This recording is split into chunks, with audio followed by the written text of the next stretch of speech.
We're going to give folks just a couple of minutes to get all logged in, and then we'll get started. I hope you all are enjoying some sort of beverage this morning, water, coffee. I actually have coffee. It's usually water.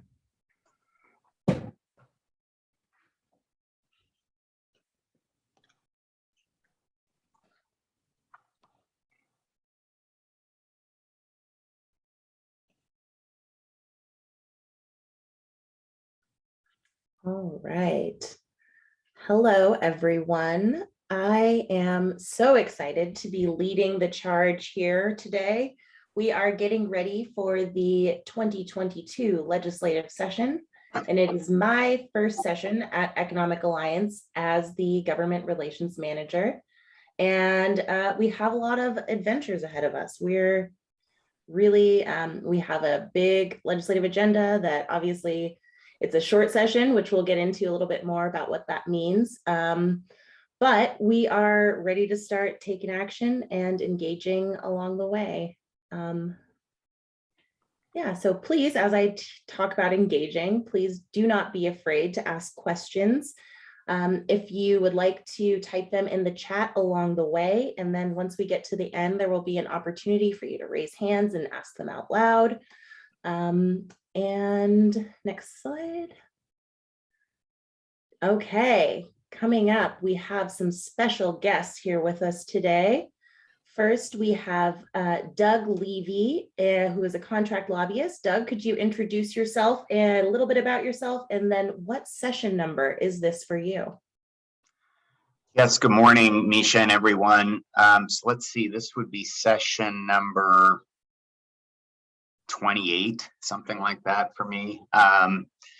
Been lobbying in Olympia in one way or another since 1995, and I run a company called Outcomes by Levy LLC. I've done work for a lot of cities, about 2.5 decades for Everett, and still do work for Lake Stevens, a couple of other cities, a couple of recreational organizations, and 2 arts and culture organizations. So happy to be here this morning and look forward to the discussion. All right, thank you, Doug. Thanks for joining us. And up next, we have Jennifer Smolin-Fort. Could you please introduce yourself? Good morning. I am Jennifer, and I first started with the legislature in 2011. I was a temporary session aide. So after that session, I went off to do some other things and came back to the legislature in 2017, January. And I've been there ever since, working for one senator that whole time, and now moving on to the second member I've ever worked for my 7th session, starting in just a few weeks. All right, thank you for joining us. Thanks. This is also my 7th session. Let's throw that out there. So I am going to now begin sharing the slideshow. All right. Can everybody see that? Does anybody see my notes? No? Good. All right. So session is coming. If you get the reference, there we go. Leading the charge. Joining me is Jennifer and Doug, of course. What we're going to talk about today a little bit, we're going to go over the general lay of the land, what's going on, some process thoughts, what conversations we might be anticipating in 2022, and finally, how to engage. I will ask my panelists to engage along the way. I'll have questions for you, and here we go. So first, before we dive into what the districts are, it's important that we mention the fact that there is a redistricting effort this year. I'm sure you all have seen it in the news. They did not hit their deadline and they sent it to the Supreme Court. So we don't know if these maps will be, the Supreme Court said that they will adopt these maps, but there's a lawsuit now over open government laws. And so we don't really know for sure if these maps are definitely going to be it. So Doug and Jennifer, do you have any other redistricting thoughts on that? Kind of. The one thing I would add is that whatever maps get adopted for the congressional and state boundaries, and let's assume it's the maps that the commission, the redistricting commission did and handed in late, those would take effect in 2023. So members running in November 2022 will be obviously needing to appeal to their newly configured district. But for this coming session, it's the districts we know today. Yeah, thank you. So first, just what these potential new districts for Congress could look like. Oops, wrong way. Sorry. In the first district, we have Congresswoman Susan DelBene. In the second, Rick Larson.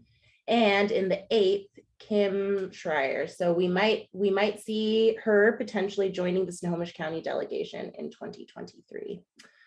And these are the potential new maps. You'll notice that, my screen. So this is a big change here. This is currently still the 44th legislative district in Lake Stevens. And this right over here is the 12th. So if this goes according to the Redistricting Commission's plans, we will be getting another Senator Hawkins, representatives as well. I come from the Senate, so sometimes I default to Senate language. We'll talk about upper versus lower chamber dynamics as well, but there's reps as well. Okay, so we have the 1st, 21st, 10th, 32nd, 38th, 39th, and 44th, and maybe the 12th in 2023. So thinking about the first legislative district, I am just going to go through these folks, and then Doug and Jennifer, if you have any other thoughts that you'd like to add in along the way, feel free to do so. On the left, we have Senator Derek Stanford. He's Vice Chair on Commerce and Tribal Affairs. He's also, for us in the economic development world, he is also a member of the Community Economic and Redevelopment Board, CERB. So that's good to know. Representative Shelley Kloba, who, if the maps stand, would be redistricted out of the first. She actually first joined the legislature as a parent advocate. And then in 2016, she joined the House. Rep. Davina Dorr worked really hard to secure the funding on I-405 for the capacity increases that we saw in 2019, I believe. Doug, is that correct? Yeah. Yes. Okay, great. And then she joined the legislature in 2019 as well. Any thoughts on the first? I would just add for folks attending, 2 of these 3 members come from local government backgrounds. Representative Kloba was a Kirkland Parks Board and Kirkland City Council member. And then Representative Dorr actually is still a sitting member of the Bothell City Council, which I don't know how it leaves her time to breathe and have a life away from the office, but she's doing both a state legislative seat and a city council seat at the same time. You know, I was going to actually make the exact same point, relevant to the first, but also relevant to really any of these elected offices. So often these folks come to the state legislature with a lot of experience already. So even if it's their first session as a state legislator, they probably already know city budgets or they know state budgets because they've been an advocate for whatever their cause may be. In Senator Stanford's case, he started in the House and came to the Senate. Some members have already been through redistricting 10 years ago or more. And so change is sort of the name of the game.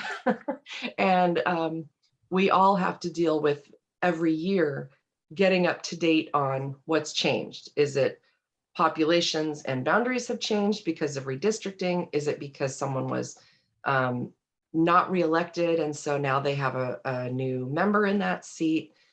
Every year is different, and I think the diversity of backgrounds and the path to how people got to where they are is so different and amazing. And so just to sort of plant that seed. Yeah, thank you, Jennifer. That's kind of what I wanted to highlight here is how we have. Well, there we go.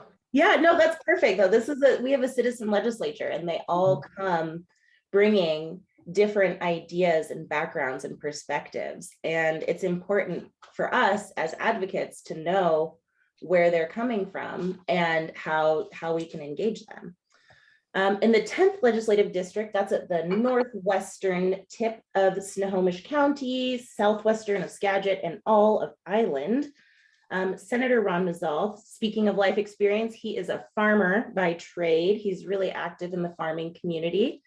Representative Gilday is, he's a freshman coming out, realtor and a lawyer as well. He's in the Stanwood Camino area. And Rep. Dave Paul spent the majority of his career in education at Skagit Valley College right now, or most recently. And he is also vice chair on the Community and Economic Development Committee. 10th legislative district thoughts?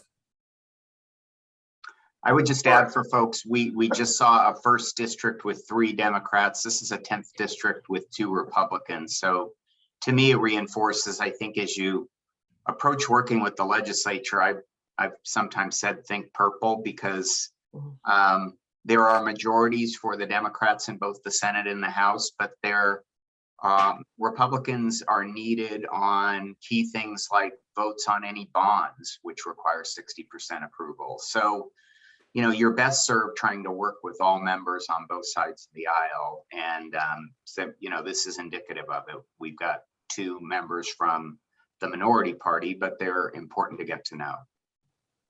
Definitely. And don't assume that you know how someone's going to vote on something. Yes, yeah, party doesn't necessarily mean vote, especially in Snohomish County. We are a beautifully diverse county with lots of different perspectives represented, and our representation is often purple, as Doug said. And so 12th district, this is in case the maps are accepted. We have Senator Hawkins, Rep. Keith Gaynor. Is that Gaynor? Did I say that correctly? So I think so. Representative Mike Steele as well. So that area is actually currently like Wenatchee, Central Washington, over to the pass. And then if the maps are accepted, it will reach into Snohomish County. The 21st legislative district, that's in Southwest Snohomish County. Everett, Edmonds, Linwood, Mukilteo. Senator Marco Lias, our new Senate Transportation Committee chair. That's pretty exciting. He was first elected to the House in 2008, and he spent the last few years as floor leader. Representative Lillian Ortiz Self is Majority Caucus chair and has worked most of her career in human services. Rep. Strom Peterson is a small business owner and chair of the Housing, Human Services, and Veterans Committee. Any 21st LD thoughts? how cool is it that we go from one Snohomish County senator being chair of transportation to another Snohomish County now senator being chair of transportation statewide? I mean, that's something. Yeah. Yep. I think that's great. I think that's an optimal outcome for Snohomish County, and Senator Lias worked with then Senator Hobbs on negotiating Connecting Washington in 2015. And I'd also say this is a district where all 3 of the members have either a chair or a leadership slot. So it's a pretty important district in the legislature. Definitely. Coming up on the 32nd legislative district, this one crosses into King County. So they have Shoreline, Edmonds, Woodway, Linwood, in that southern portion of the county. Senator Jesse Solomon is a public defender by trade, and he's also vice chair on the Agriculture, Water, Natural Resources, and Parks Committee. Representative Ryu, this is something that I love, was the first Korean American woman mayor in the United States, also a small business owner, and she works in commercial property management. And Representative Lauren Davis is a champion for mental health and addiction recovery. She helped found the Washington Recovery Alliance, where she is now executive director. So I'm trying to just give a little bit of a taste of what these folks are interested in, what their backgrounds are, so we can know how to engage them. And on to the 38th, Everett, Marysville, the Tulalip Reservation. Senator June Robinson is vice chair on appropriations, which is a budget committee. So we'll go through also how a bill becomes law, but bills that have a fiscal impact all end up going toward this budget committee. So they hold a lot of power, I would say, over the way things go. And so Representative Emily Wicks is also the president of the National Women's Political Caucus of Washington since 2013, and she works there with our very own Cassandra Perez. I don't know if Cassandra is here right now, but they work very closely there. And Representative Mike Sells, he was actually an educator for over 30 years in the Everett School District, and he's the current chair of the Labor and Workplace Standards Committee. 38 thoughts? Oh, I live in the 38th also. A couple of things I'd add. Senator Robinson goes from having been a vice chair helping write and negotiate the operating budget in the House to a similar post in the Senate. So a really key player on the operating budget. Representative Sells is typically going to be in the middle of any labor related issue, not only due to his chairmanship, but a longtime director of the Snohomish County Labor Council. And Representative Wicks has been all through the legislative process. She comes from having been a legislative assistant at one time. So she knows a lot about the process from a number of sides. This is also my district where I live. Hey, neighbor. And let's see. Yes, June coming from the House. So in the Senate, she now is vice chair of Ways and Means, which handles the capital and operating budget. I will probably be able to work with her a little bit more now because I'll be working now with Senator Rolfes, who's the chair of Ways and Means, chair of Ops and Capital Budget. Let's see what else. I would just point out that June, Senator Robinson is also on the Health and Long-Term Care Committee. And so she may have some things to say about what happens with next steps on a long-term care act tax and such, but I'm sure we'll get to that. Yes, in fact. Then thinking about the 39th legislative district, this is another, thinking about the political dynamic of the space. This is one represented by 3 Republicans. And this is actually the majority of Snohomish County. So we have all of the other ones on the left, and then the rest is the 39th. So Senator Keith Wagner is a retired Navy commander and a former Skagit County council member. Representative Carolyn Eslick is a small business owner in Sultan. She talked to me about her joy for family resource centers, and I really enjoyed that conversation. Sorry, I forgot to mention that she was also a city council member and mayor there for 9 years. So that part is also important. Rep Sutherland, and he was also a member of the Air Force, and he's a biochemist by trade. So he researches DNA and cancer therapies, I believe. So there we go on the 39th. Any thoughts on that one? Yeah, there's actually 2 mayors in this group. Senator Wagner was a mayor of the town of Sedro-Woolley, and Representative Eslick was the mayor of Sultan for a few years. So yes. See, and that's why I have these folks here with me. They are wonderful and help me fill in the gaps. So thank you, Doug and Jennifer. I would just say, as far as the 39th, when you're looking at the district boundaries and how they overlap in Snohomish County, like you said, the 39th is huge in Snohomish County. It's really just interesting to sort of think about how population figures in population and geographical boundaries, that the 39th is that rural, that it has such a huge footprint compared to some of those districts that are more on the western part of the county.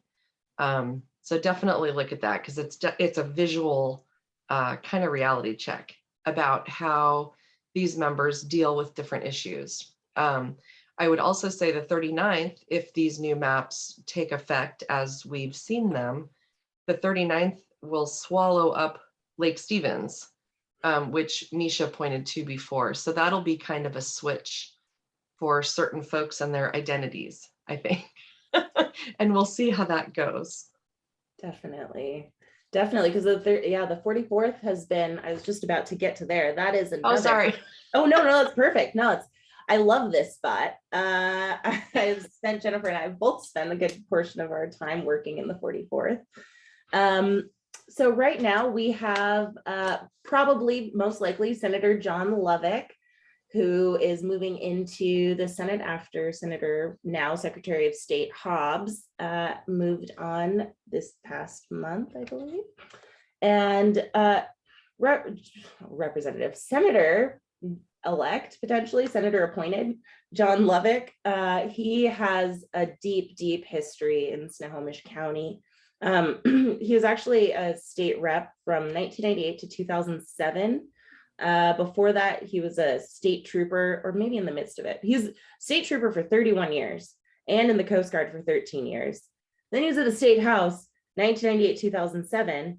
Then he became Snohomish County Sheriff, Snohomish County Executive, and went back to the State House. So he has a lot of deep history here in Snohomish County and has been a strong advocate for Snohomish County in the legislature.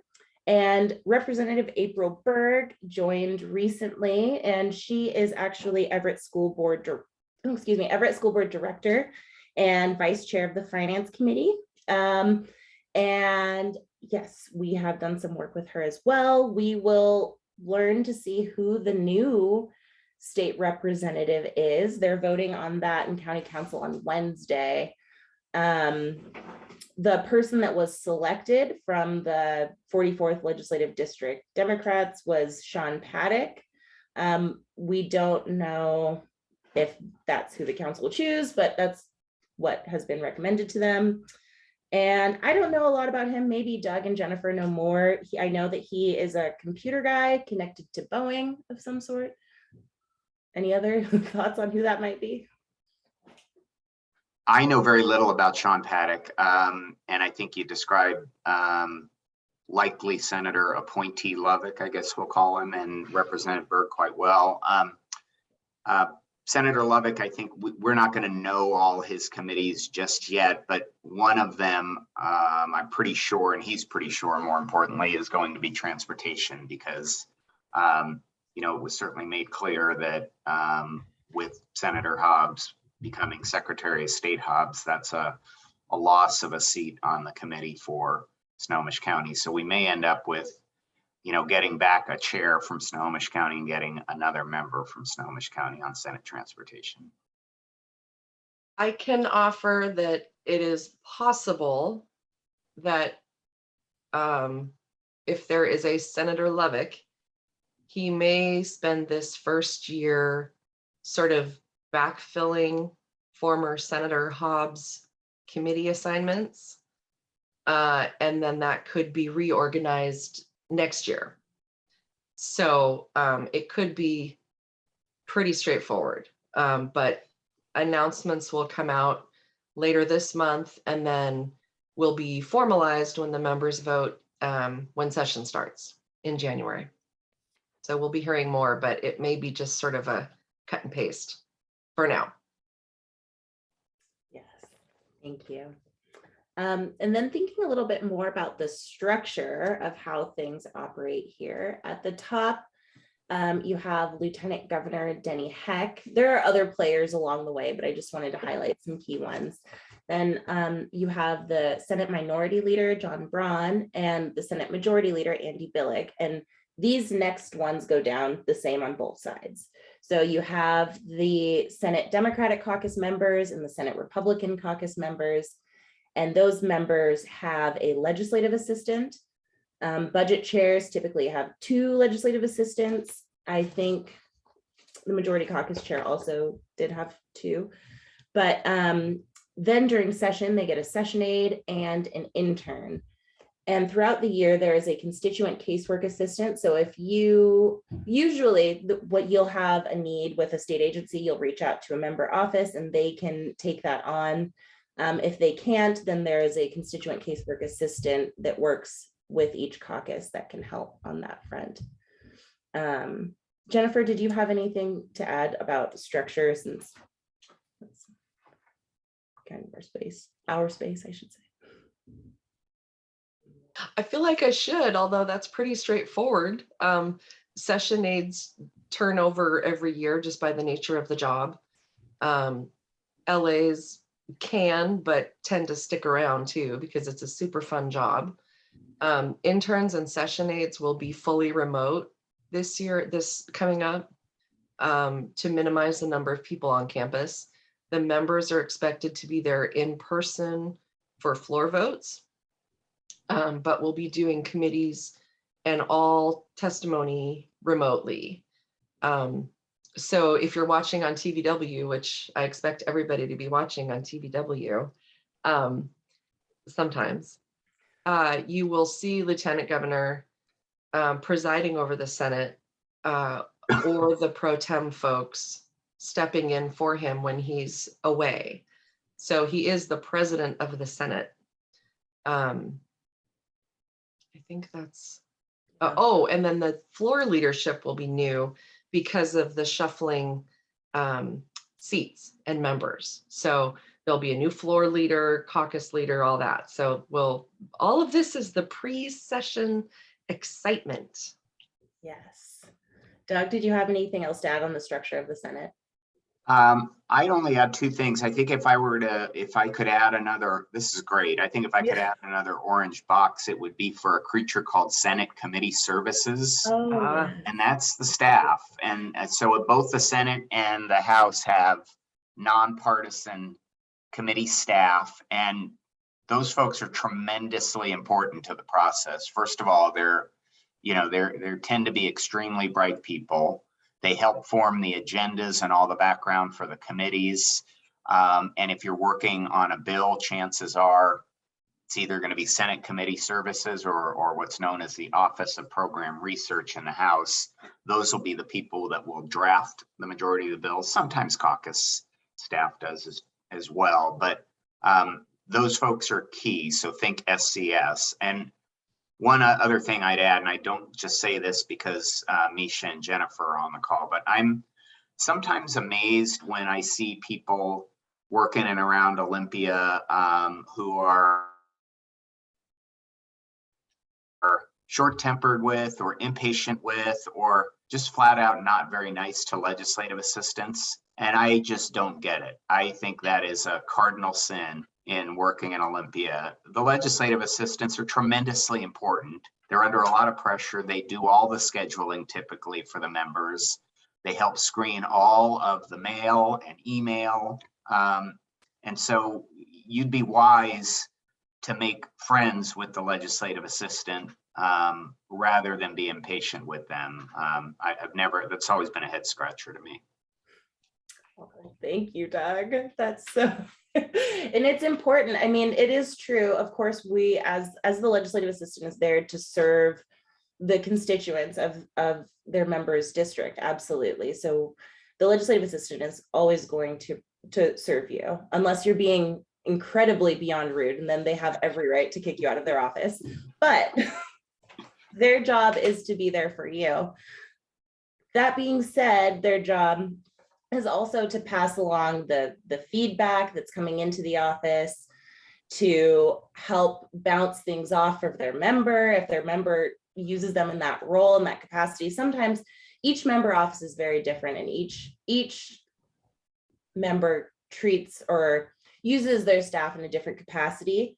But no matter what capacity they're being used, they are critical to us getting access to that office, no matter what.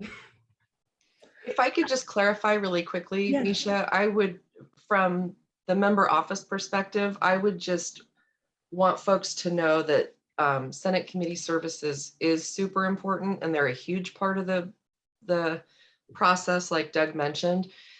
They're not always someone that you're going to interface with, though.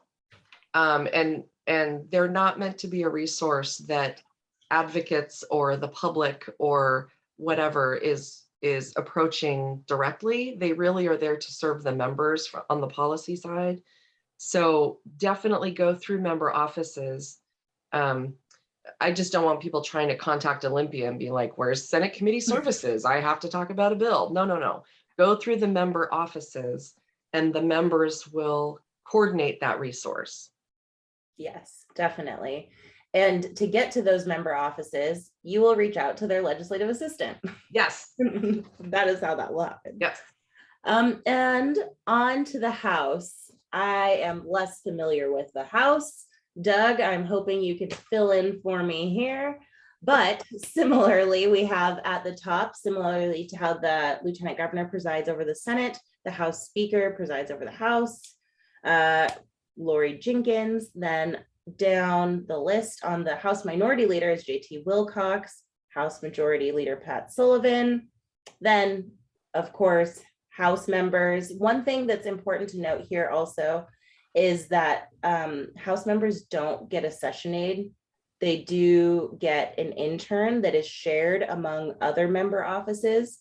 So House offices have less staff resources. It's typically just the member and the legislative assistant and an intern that works among a few other offices. But Doug, I'm hoping you could fill in the House gaps for me. I think this is great. I think, one of the things I've observed over the years with the Senate vis-a-vis the House, the members of the Senate, I think, have a lot of autonomy, and not that they don't, need to go to their caucus and be aware of how the caucus is hoping they'll vote, but they have a lot of free agency status, I'll call it. And so you have 49 members really allowed to do a lot of wheeling and dealing, work across the aisle when they think it makes sense, cultivate other members as they see fit.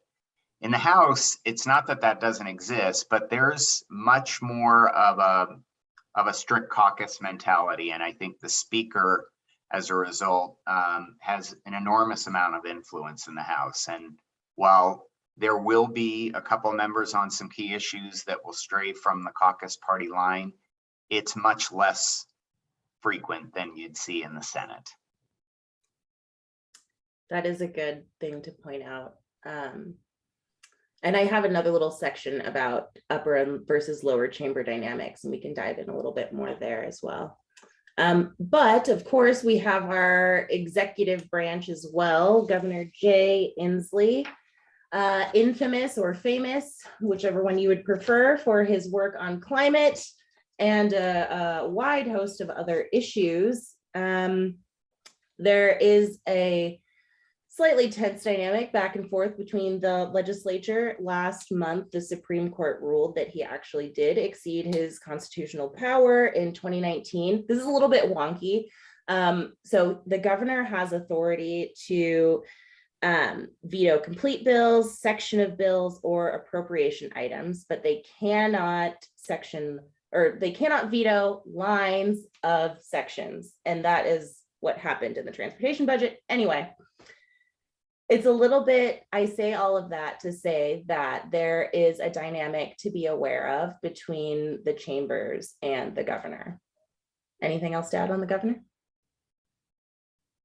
Yeah, that's pretty well said. It's an often testy relationship. And I think for folks on this call, in terms of the governor and his office and his staff, whether and how much you work with them kind of depends on what your suite of issues is. If you're working on things that are critical to get into a budget early on, sometimes it can be really important to work with the governor's office. He constitutionally is required to submit operating and capital and transportation budgets to the legislature. He'll in fact do that on Thursday. So there's a key role that the governor plays in handing off budgets to the legislature, but the legislature can and often does take a lot of prerogative to make sea changes or course corrections or whatever loaded or unloaded word you want to use there. It's not a governor gives you something and 99.9% of it is in the legislature's final budget. They will make adjustments. Mhm. I would say they're as different branches of government, they're meant to not be fully aligned. I mean, that's I agree with how Misha put it, but that's actually the purpose too. So I want to just provide that context. The governor, as far as the budgets go, the governor puts out his ideal pie in the sky, everything he'd love to see before session even starts. And that's what we're going to see coming up here. The tough part is when member offices start getting emails about, oh, the governor has this in his budget, keep it in the legislature's budget. Well, there's no way the legislature could put a budget together that has everything in there that the governor wanted. It would typically be, I don't want to say impossible because I'm not that much of a budget expert, but it would be tricky. So when the governor's budget comes out, don't expect that that's all going to be in there. The legislature will hammer out the details on how to pay for things, and the legislature's budget ends up being I don't know if more balanced is fair, but it's a more comprehensive budget approach because you have all of these state elected officials from all over the state weighing in on that budget bill, as opposed to one person and his agencies saying, we want this and this and this and this. So when you're negotiating, you start high, right? You don't go lower than you want. You start with what you ideally would love to see. And that's what that budget is.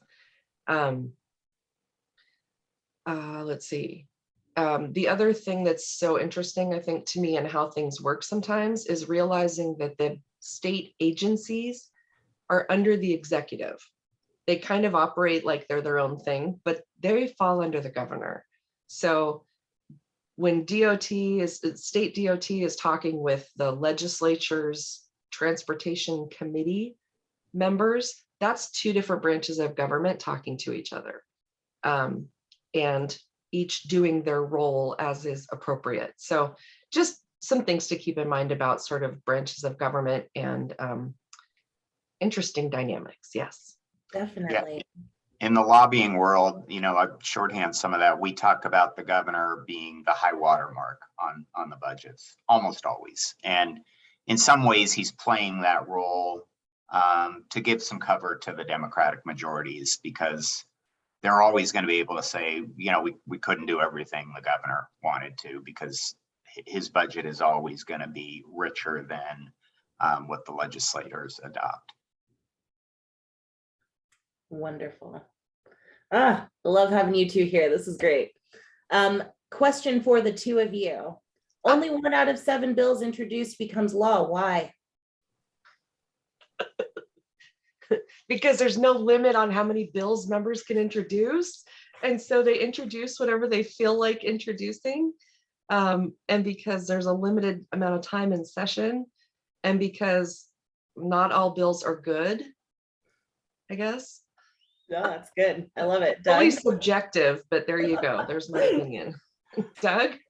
Well, and I think the process is meant to weed out a lot of bills. And so, I mean, you have to go through 2 big phases of work on any bill. You have to get it introduced. You have to get co-signers. You have to get 1 second. Here we are. Yeah. So there's the whole gamut. So you can run the entire gamut in the House, have to do it all over in the Senate, or vice versa. And the process is supposed to be difficult. And often, we tell those we represent, either you're better off not bringing something to Olympia, because how you put it into the spigot and how it comes out will be different. Or if you think it's really important, be prepared for it to take a few sessions for it to get done. That's very common. Yes. Definitely. Yeah, Jennifer. Multiple sessions doesn't mean that you failed the first year. It's just the process. Yes. As Doug said, there's a there's so many steps that need to be taken before it is even a bill idea. So before even getting to step one, you're working with stakeholders and identifying bill sponsors and doing all of that legwork. And then you get to step one. Okay, you have a draft bill. Great. Now that bill is going to go through the process. It's going to go through a policy committee. If it has a fiscal element, it's going to go through a fiscal committee. Then it's going to go sit in rules committee for a while until people pull it. And then it can be discussed on the floor. Then if it passes all of that, it has to repeat the process in the House. Then the governor can say, okay, no, thank you, and veto it. So the process is extremely complicated. Very few bills that versus how many are put into the process, very few come out.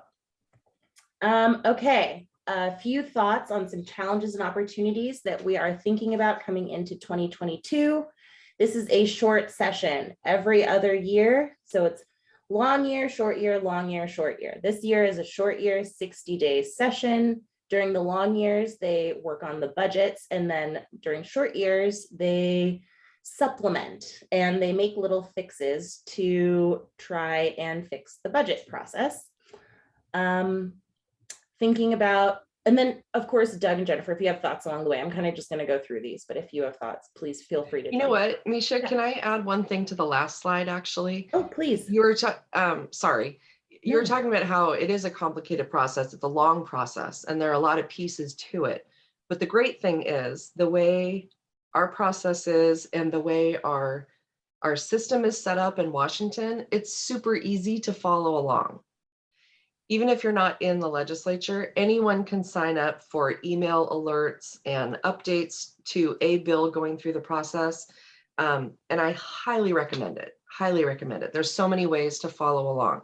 So I just wanted to put that out there. I didn't want anybody thinking, oh, great, it's complicated and we're all screwed. Sorry. Yeah. No, that's too early for that language. Anyway, yeah, we can do that. And maybe we'll talk about that, but there is hope.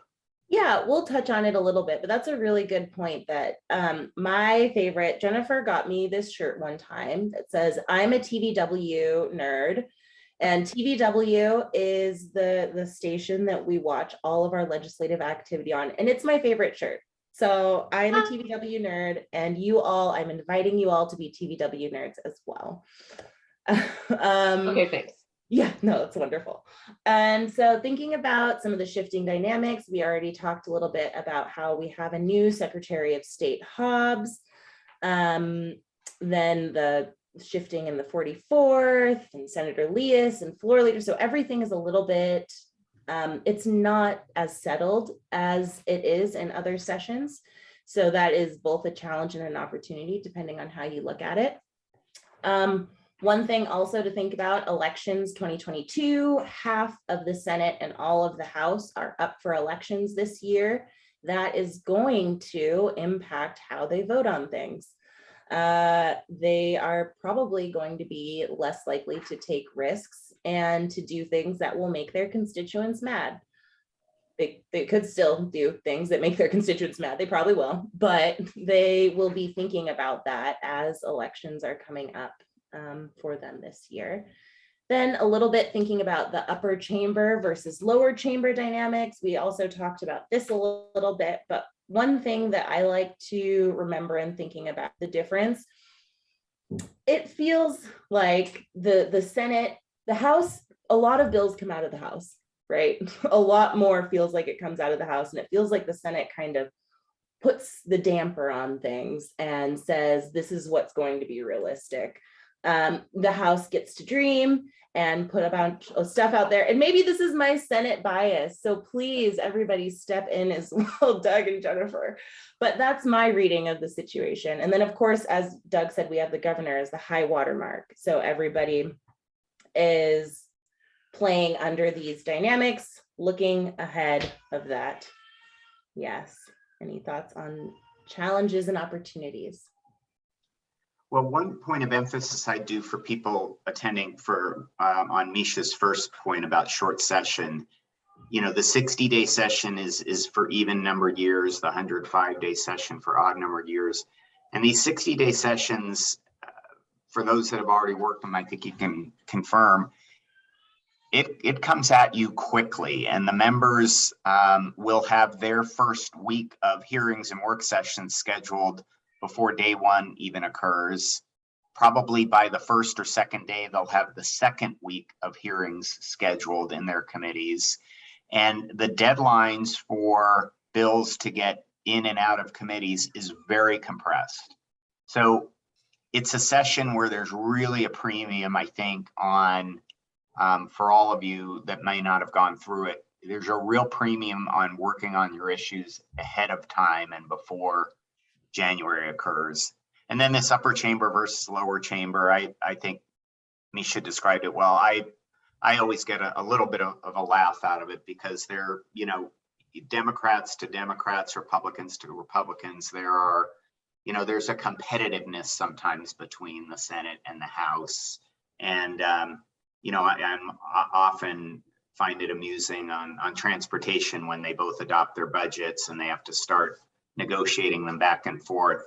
You know, the staff for the House will say, oh, these numbskulls in the Senate, they left out these 12 things and our budget's better. And the ones in the Senate will say, oh, no, it's the way we've done it and this is right and they're all wrong. And, you know, of course, there's a little bit of gray area there. But yeah, there's definitely different ways of doing business and different norms in the two chambers. I would say that the House, not because it's the House or the Senate, but you have 3 legislators per legislative district, the 2 representatives and the 1 senator, and they're not all going to agree on things, regardless of party. You may have 3 Democrats or 3 Republicans for a district, and they may have different stances on a bill. So just because, and they don't talk to each other every day. We've had people talk to us before and say, well, how come you haven't talked with your seatmates about that bill? And I just think because they're all separate. They're all individually elected. They all serve the same constituency, but they're all separate votes, I guess, is the point. So very different philosophies can be the case in the chambers. I mean, the Senate, I almost want to put like upper, you know, little air quotes, upper chamber and lower chamber is kind of how they get to be known, but they all take their role very seriously, obviously. And the Senate being the upper chamber is because they get to do things like vote to confirm governor's appointment to things. You know, there are some differences in their roles, but for the most part, as far as lawmaking, it's pretty similar. Definitely. Now, thinking about, there it is. Some of the conversations that might be taking place this session. Transportation is always happening with there was a transportation package conversation. I said it's still happening. We're slightly less hopeful than before of a package passing this year, but it's still in conversation. And it will eventually happen. There are things that were not addressed in the last transportation package and connecting Washington. Eventually, we're going to get another one. And then thinking about some of the police reforms that came out of the legislature last year, there is a lot of ambiguity, uncertainty, lack of clarity there that they were well intended, but it needs to get cleaned up to make sure that everybody is aware of everything that needs to go on and that our law enforcement officers feel really empowered to take care of us as we need. And then, of course, long-term care, payroll tax that is coming in January, or is it on hold officially? There was a request for it to be put on hold. Whether or not that's actually going to happen, I don't know, but it will definitely be a conversation. There is a camp of repeal and there is a camp of repair. something will happen on that, I'm guessing. And then, of course, climate is always a big topic of conversation. I've heard this year will be a big implementation year of the climate bills that were passed last year, and that they're just going to be kicking along. The governor released his climate proposals on Monday as well, yesterday. Any thoughts on anticipated conversations? I'd add one, this is a good list of 4. I'd add one other major topic, and that's, you know, I think of them as a troika, but there's housing and homelessness and all the associated mental health issues. I think this is an extremely expensive state to live in. We need a lot more housing units that are affordable to working people and working poor and low income and very low income. And we have significant pockets of homelessness, and it's not just Seattle. So those issues will continue to be major ones for the legislature in 2022, I think. Definitely. There's going to be a lot of talk about culverts and paying for that. And today you can watch at 1 o'clock on tvw.org a bill rollout with the governor and Senator Rolfes addressing salmon and culverts. So that kind of falls under climate, but it's a pretty big piece because of the price tag and because there was a Supreme Court decision that that clarified that the state needs to pay for it. So that's coming up today, actually. Yeah, and that's a what, $3 to $4 billion price tag for just the state-owned culverts. And then, of course, we have our city and county and privately owned culverts as well. Right. I don't know, maybe Doug, you know the number, but 8 billion. Jennifer, do you know? For like all together? I don't know altogether. I think it was like 3.2 billion for the state ones. So I think a lot of those numbers are shifting depending on how they juggle. You know, is there going to be money trickling down for the local municipalities or what? But the process is well underway. Culverts are already being replaced. The list is a work in progress, but there needs to be a solid plan for the whole list, the whole list of them. I would also say that I'm sure there will be COVID related items discussed. We've made it to the point where we have vaccines. There are certain places or levels where vaccines are required or mandated or not mandated. And where we go with next steps will be an interesting conversation too. So we'll see. Definitely. Okay, now here is the fun part, where to get information. Now, if you are a Twitter user, I am not as good on Twitter as I would like to be, but you can use the hashtag WALEDGE to follow the happenings on the Twitter sphere. And as Jennifer mentioned, also there is tvw.org. That is where you can watch all of the committee hearings, floor sessions. I think during COVID, they started posting the rules committee as well, where they didn't do that before. So you get to literally watch things as they are happening. And then as budgets are released, this is a little bit wonkier, but maybe if you like budgets, you can look at leap.wa.gov, and that will give you really detailed information on the budgets being released and discussed throughout session. Now, also, very importantly, know your representative and what they're all about. That's why I wanted to lead the conversation with thinking about these individuals as individuals and a citizen legislature. So know who your representatives are, where they stand, what they've fought for. Email first, follow up by phone. Staff is your key, as Doug mentioned.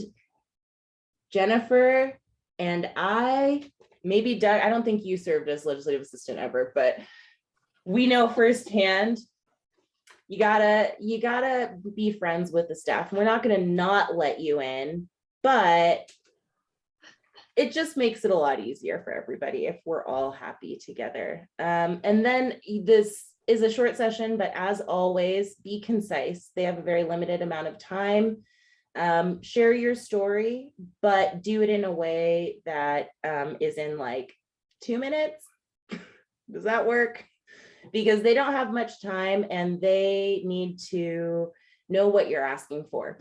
So come ready to share and be brief.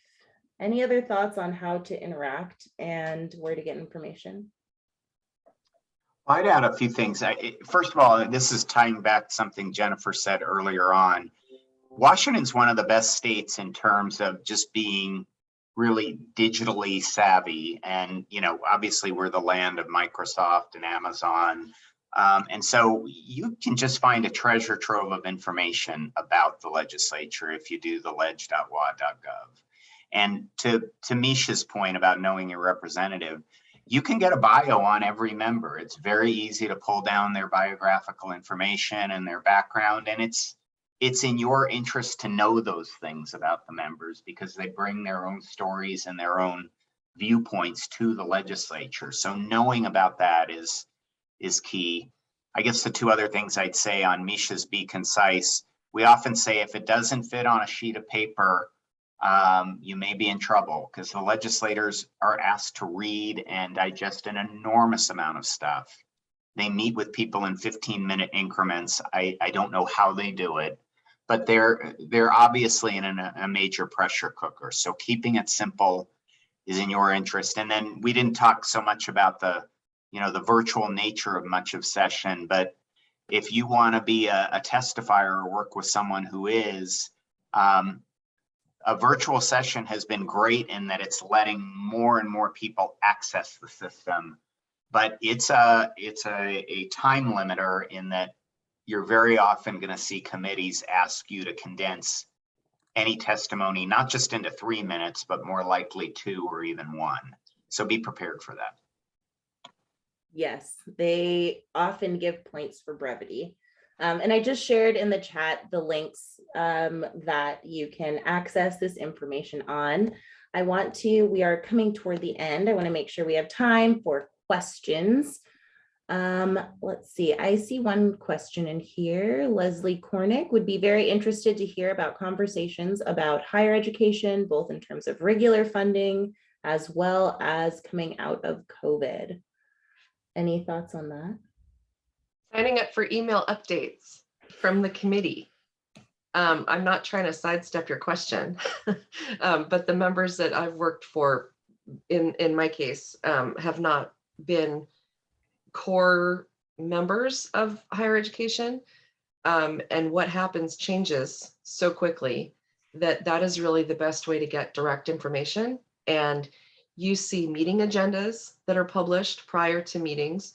You see opportunities to sign up if you want to testify on something. It gives you the opportunity to block your schedule out if there's a particular meeting that has a speaker or a topic that you're most interested in. And that's at the ledge.wa.gov website. So I cannot recommend that enough. And the irony here is that legislative staff also sign up for those updates. You're not going to get it any more quickly calling our office than you will by signing up for these email updates from the legislature directly. I promise you. And I probably will miss the email that comes out anyway. So definitely sign up for it yourself. And we can always help you navigate. Thanks, Mark. We can always help you navigate that website, calling your legislators' offices. If you call us and say, I really want to follow higher ed and what they're doing in that committee, or I really want to follow this bill. How do I do that on the website? We will help you all day long. So please do reach out. On the higher ed question, I'd first say I'm the farthest thing from an expert, but I think one important thing with higher ed and some of the other core parts of the legislature's budgets, remember we have a big difference between 2-year budgets that are put together in odd numbered years and supplemental budgets, which is what the even numbered year shorter sessions are all about. And in those short sessions, the legislators are often going to be reluctant to reopen budgets in a big way. So for higher ed and anyone else, if you're looking to do things in the budget, remember, you want to think about where there's emergencies or time sensitivities or things that simply can't wait for a 2-year budget. All right. With that, we are right at 9:31, very close. But I just wanted to thank you all so much. A special, big, extra, wonderful thank you to Doug and Jennifer for joining me this morning. And you all as well. Thank you so much for participating in this conversation. And we will definitely send out the slides. Please feel free. You are more than welcome to reach out to me at any time if you have any questions.